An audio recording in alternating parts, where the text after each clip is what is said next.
नाम चाहिँ लालबहादुर तामाङ। मेरो सामुदायिक वनको नाम चाहिँ सिमिली गाउँ सामुदायिक वन 2072 सालमा दर्ता गरेको। म भन्दा अगाडिको अध्यक्ष अहिले म्याडमले भने जस्तो नै विधान र कार्ययोजना मात्रै बनाएको। यो चाहिँ तपाईँको प्यान नम्बरदेखि ब्याङ्कको खातादेखि अडिटरी केही पनि नगरेको होइन। म अध्यक्ष भइसके पछाडि मैले 2 कार्यकाल अहिलेसम्म 3 कार्यकाल हुन्छ। मैले चाहिँ सबै चिजहरू गरेर बन्नु कामहरू अब समूहले गर्नुपर्ने कामहरू गरेर चाहिँ 2 चोटि कार्ड पनि निकासी गर्ने मैले चाहेको।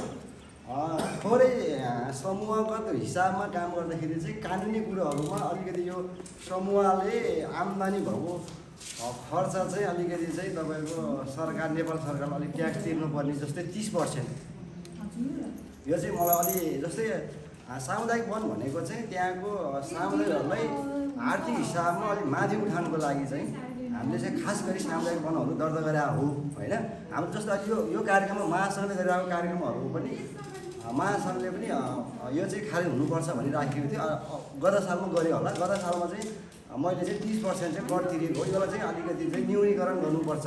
त्यो चाहिँ सामुदायिकमै ल्याउनुपर्छ। जस्तै यो गाउँपालिका पनि 10%, त्यहाँ माथि पनि तपाईँको 20% दिनु गर्दाखेरि चाहिँ मलाई चाहिँ लागेको कुरा चाहिँ म अध्यक्ष भएर मेरो समूहलाई र वनलाई मैले चाहिँ जस अहिलेसम्म राम्रोसँग चलाइराखेको रहेछ। अलिकति गाह्रो भनेको चाहिँ त्यो वनसँग जोडिँदाखेरि चाहिँ वनको एनएमहरू होइन। यसलाई चाहिँ अलिकति हामी भनौँ न हामी अलि चाहिँ पहिलेदेखि दर्ता भएको भए सहिलो हुन्थ्यो होइन। अनि पछि भएको कारणले चाहिँ मलाई चाहिँ जोस् मैले चाहिँ मेरो कार्यकालसम्म मैले चाहिँ सामुदायिक वनमा राम्रोसँग गरेको छ भन्ने अनुभूति भएको छ। र मलाई अलि लागेको कुरो चाहिँ कस्तो हो भने तपाईँको यो कर सम्बन्धीको कुरो जो चाहिँ त्यो सामुदायिक वनबाट चाहिँ आएको आम्दानीको 30% चाहिँ बुझाउनु पर्ने भन्ने कुरो छ। यसलाई चाहिँ अलि मलाई चाहिँ अलिक ठिक लागेको छैन। यही नै हो। अरू कुरोहरूको त अब त्यही हो। मैले चाहिँ तपाईँको 79 सालमा तिरेँ। 79 सालमा तिर्दाखेरि चाहिँ तपाईँको कस्तो भयो भने हामीले कर चाहिँ हामीले वन कार्यालयमा तिर्छौँ होइन। अनि त्यसपछि तपाईँको यहाँ पालिकामा चाहिँ बिरुजी निस्क्यो है। तिर्न चाहिँ हामीले वन कार्यालयमा तिर्यौँ।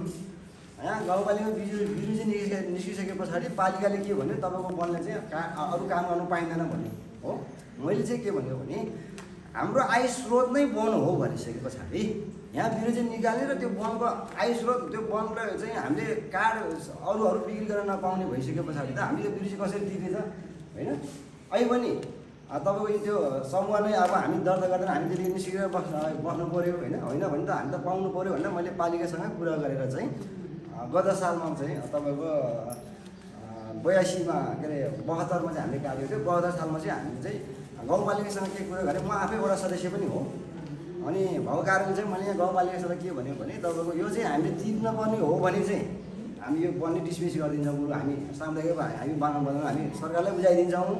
यदि चाहिँ बुझाउनै अब नबुझाउने यदि बुझाउनै पर्छ भने हाम्रो यो कार्ड चाहिँ हाम्रो वनको चाहिँ बाहिर बिक्री वितरण गर्न पाउनुपर्छ भनिसके पछाडि पालिकाले दिइसके पछाडि मैले चाहिँ